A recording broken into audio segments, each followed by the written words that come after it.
Well, hello everyone, welcome or welcome back to Life of Wonders.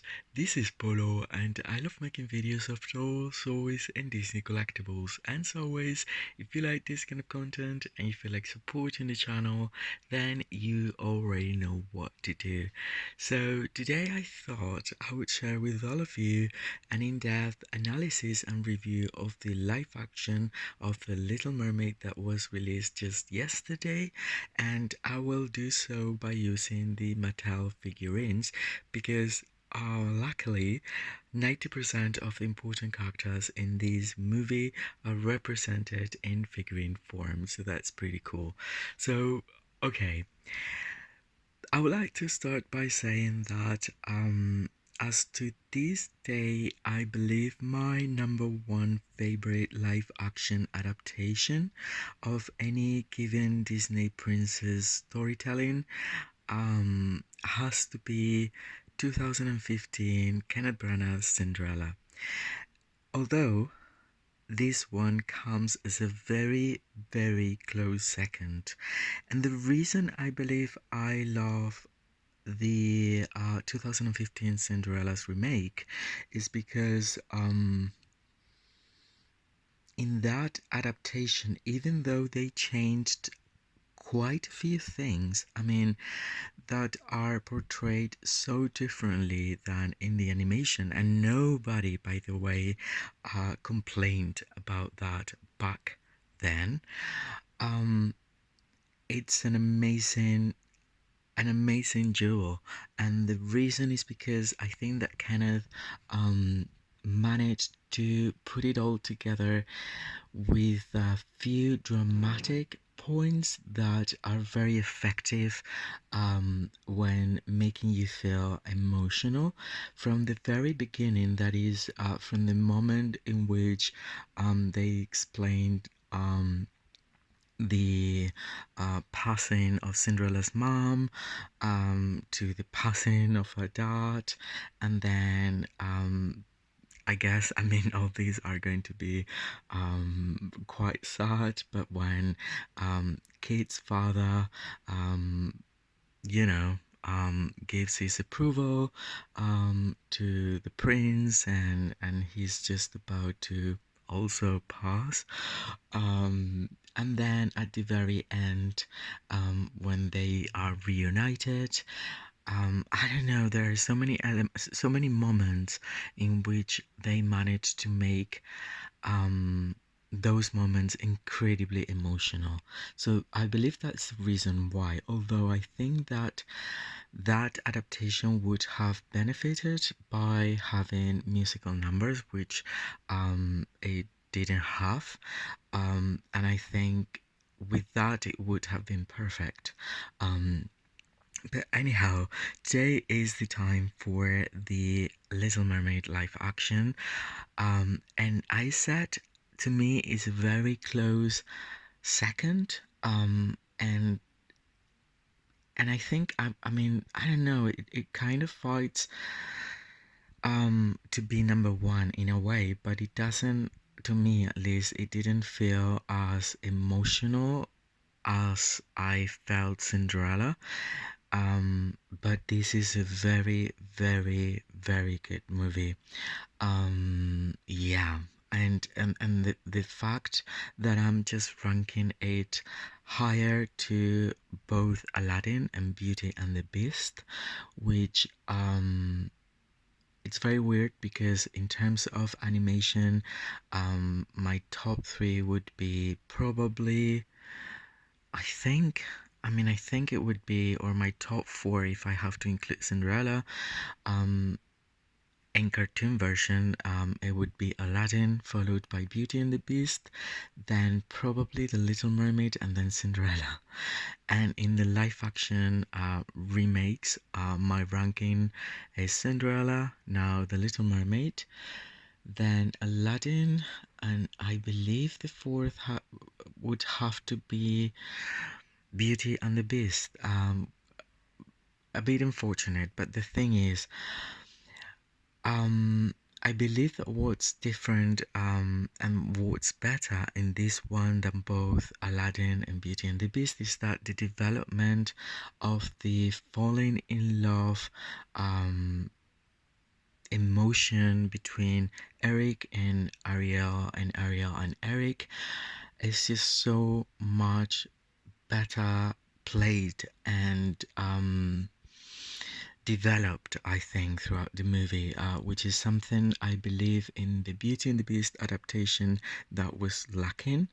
Um, I've also always felt that even in the animated version, I didn't quite get the love story between them two, if I'm honest. I mean, it's a pretty cool movie with really cool musical numbers, etc., etc., but I didn't quite get why Belle was falling in love for the Beast, and then the Beast was always not as lovable, if I'm honest. But anyhow, and then in Aladdin, I think that Prince Eric in this movie, which okay, I will start pointing out.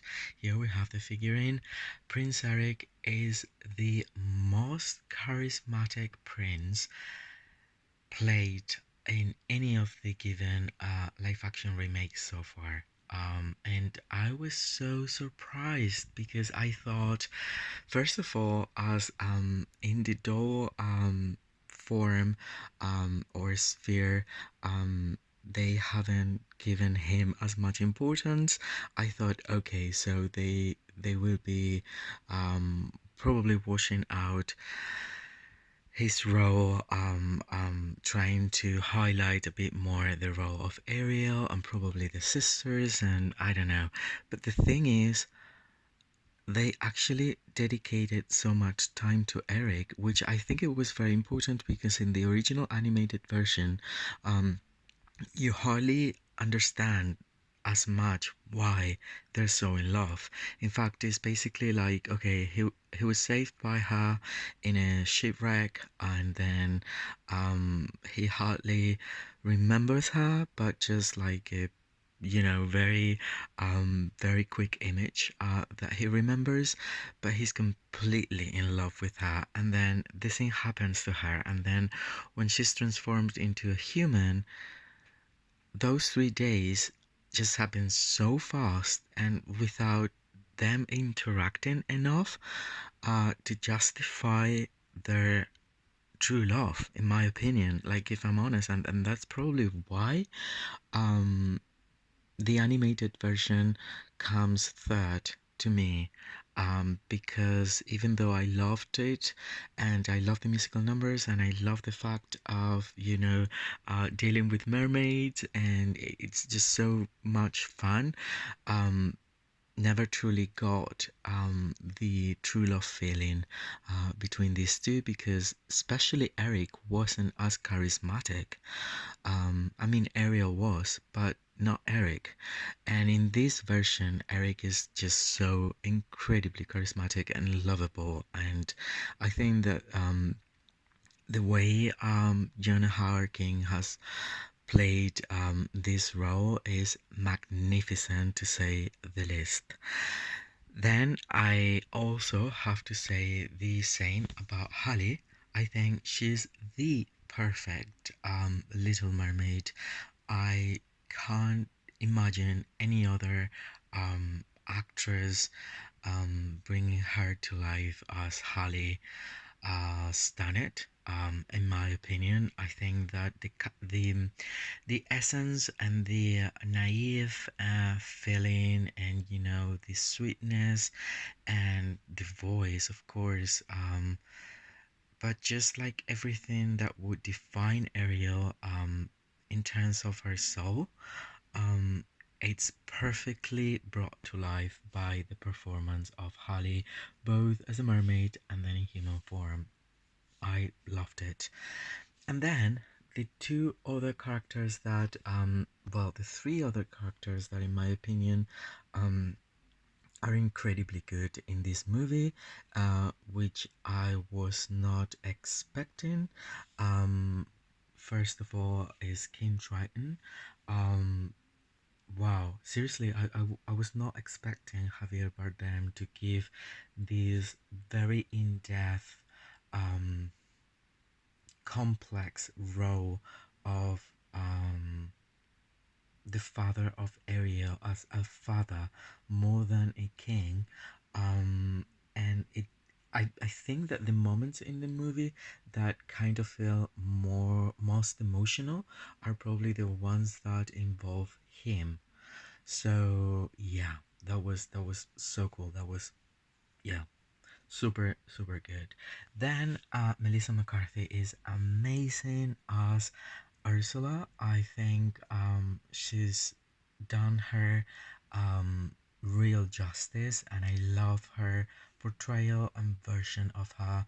Um, I truly do. I also think that in this movie, both Ariel and Ursula feel a bit more sinister than in the animated classic, which is something I loved, but then at the same time, I was feeling a bit scared, to be honest, like especially towards the end of the movie. By the way, this video will contain spoilers. So anyway, um I will make sure is, right there in the title. But from now on, I think I will start giving some more details. Then the portrayal of Vanessa from Jessica Alexander is wonderful. I think she's everything I was hoping Vanessa to be and more. Um, just like so awesome, and I wish she had more minutes in the film because I would have enjoyed um that essence that she captures perfectly as Vanessa. So these are the characters that to me are definitely most relevant um in this film, although I will also be talking about the the pets, such as Sebastian, Flounder, Max, Scuttle, which is kind of very important in this adaptation.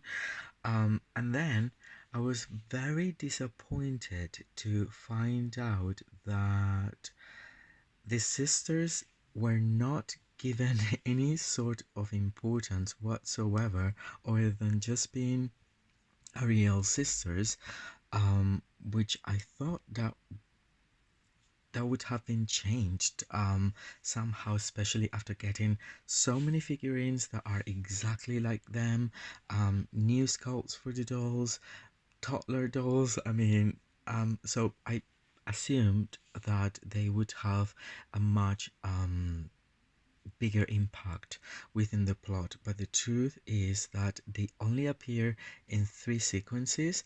The very first one, in which we are aware that Ariel is just wandering around and she's not reuniting with her sisters for the coral new moon, and that was extremely short. Then the second time they appear, it's because they complained about shipwrecks and humans not respecting the underwater world and life, and that is extremely short as well. And that scene is there just to justify in a way that Ariel's in love, but for King Triton, it's not yet sure if it's a merman or human.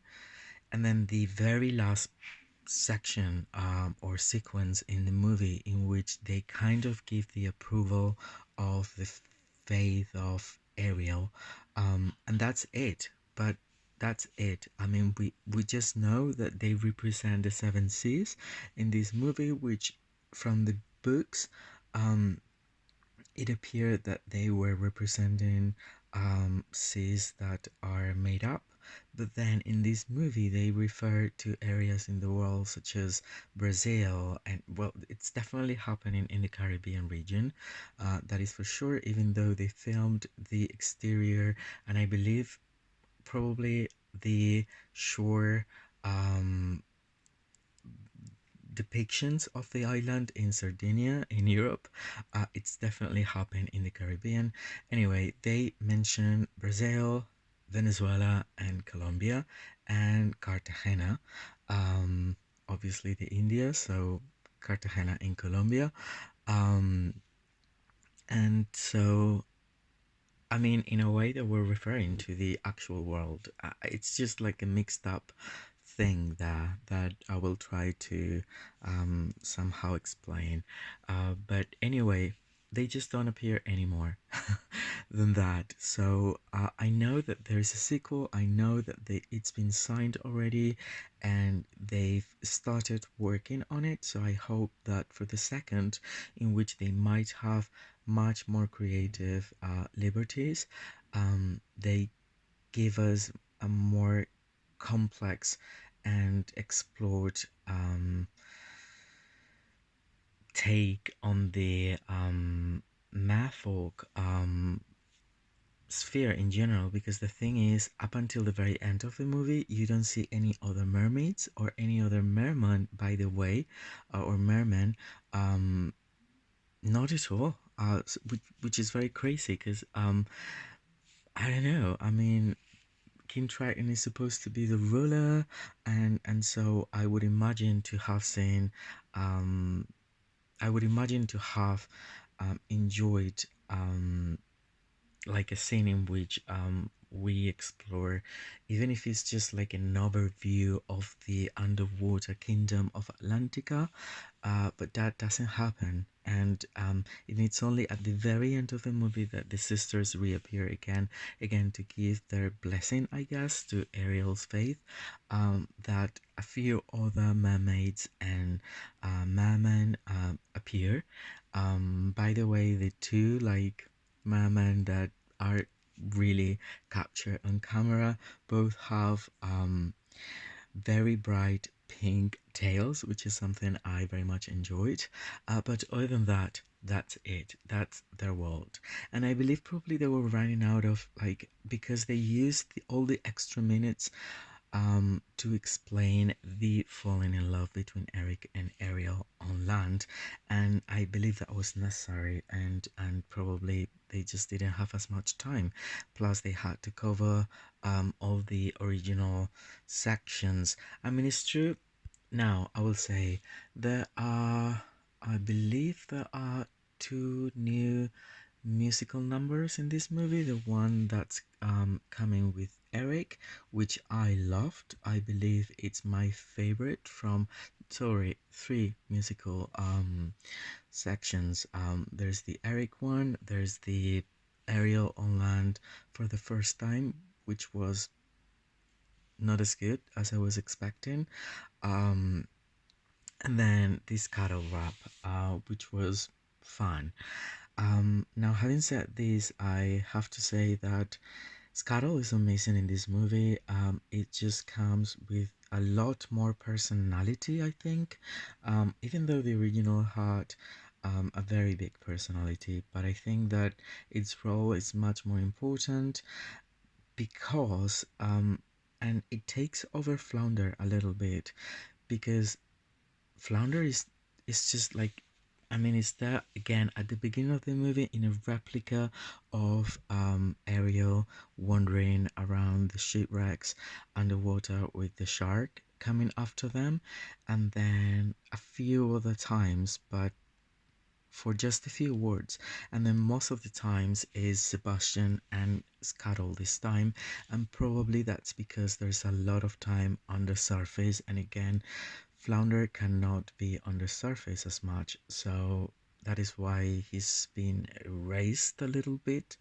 Um, which I would say that in the animated version, Flounder is more important than Scuttle, I think, but in this version, Scuttle, the one that takes over in a way.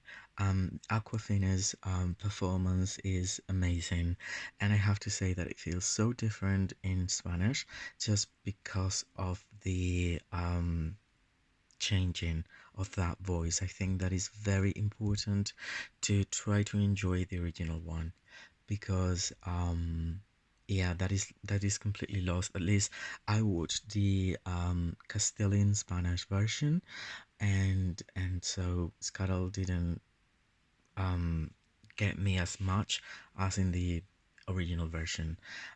So having said that, I have to say that once again, I love the music number from Eric, which explains further um, how he feels like.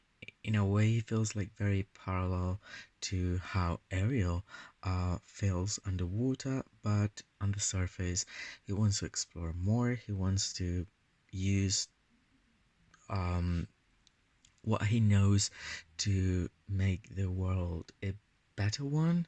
And I believe that the musical number is called Uncharted Waters, probably. And I think it's very good. It's very good musically. It's just like very good, and it makes it. I mean, it makes the character so much more adorable once again. Then, what else? Okay, so I have to mention that in this live action, they've skipped a whole scene, which is the scene in which Sebastian, which by the way is very cute as a character.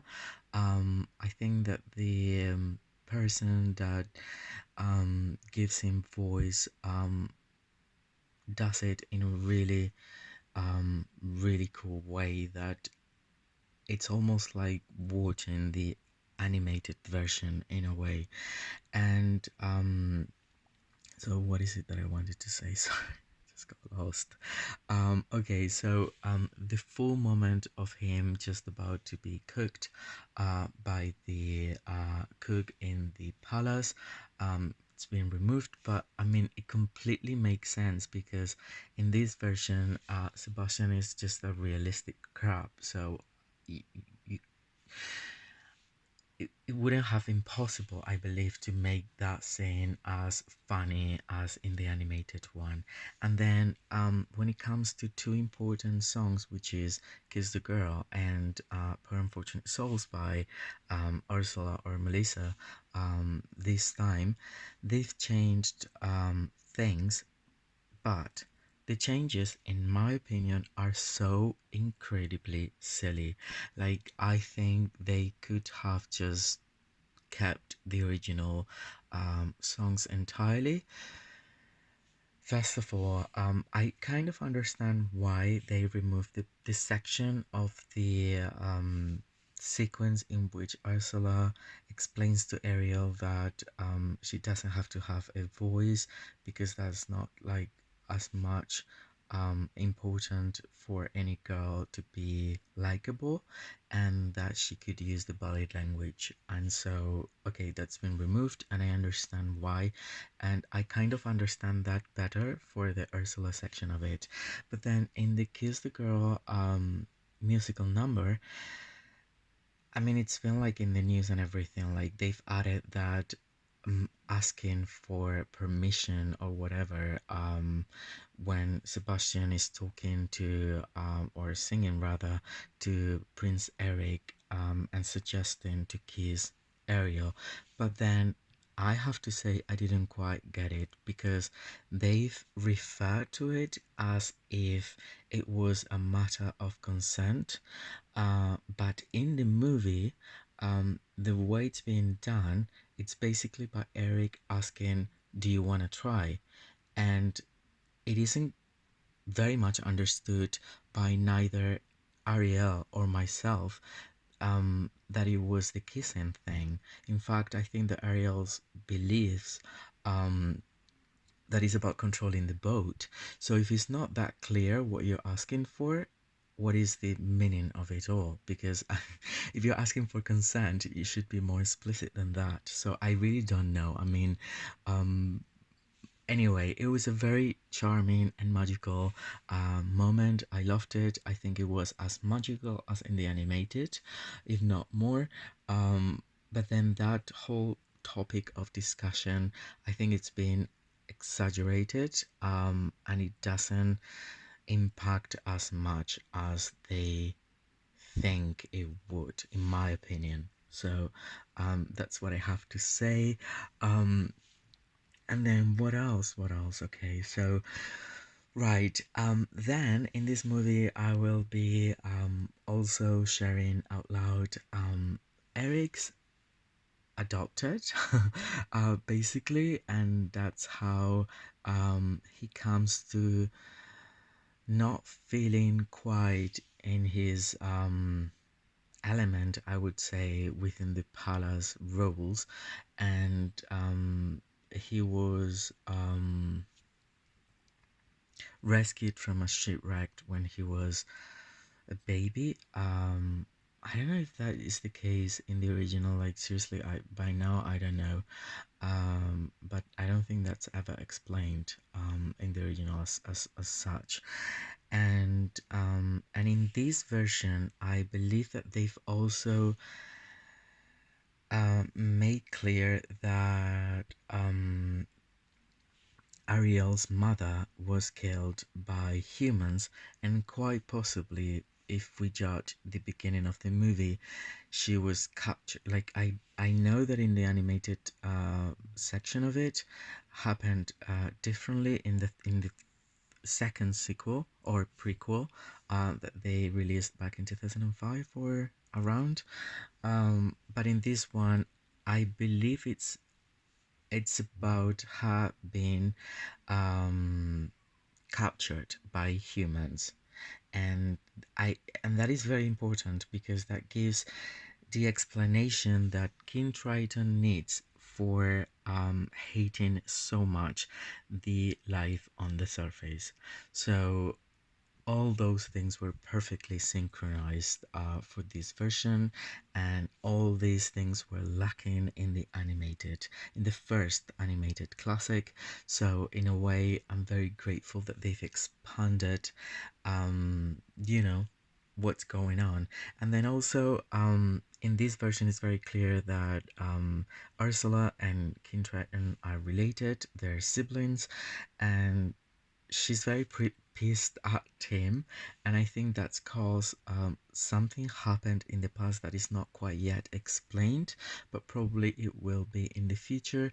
And the reason of her being as mean and sinister as she is with Ariel in this movie is definitely to take revenge on King Triton, whether in the whereas in the animated version it was like somewhere in between, but I don't think it was, first of all, it wasn't as sinister, I think.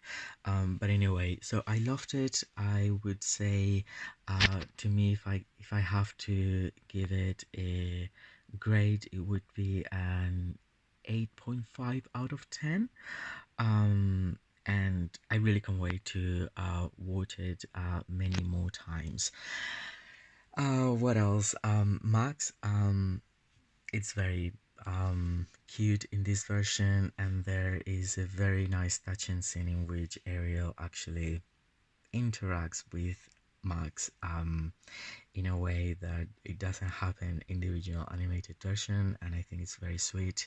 And other than that, everything else is just so cool. I'm so happy. I'm very pleased by this movie, and I wanted to just share my thoughts and opinions before they change, as I've just watched it two times in about 24 hours.